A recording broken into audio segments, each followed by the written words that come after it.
sharing is caring, and this delight will impress your friends and family. Cookies and cream cake cones.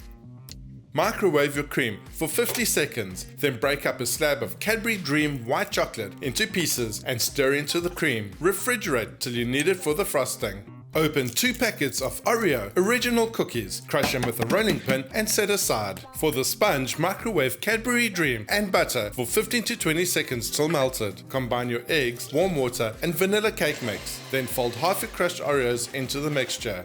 Place the ice cream cones in a baking tray using tin foil to keep them standing. Fill the cones with the cake batter. Bake at 180 degrees Celsius for 20 minutes, then cool for an hour. For the icing, mix butter and icing sugar in a bowl. Then mix in your cool ganache and fold in your remaining crushed Oreos. Put the icing in a piping bag, ice the top of your cake cones, top it off with an Oreo cookie, and you have the most delicious cookies and cream cake cone ever.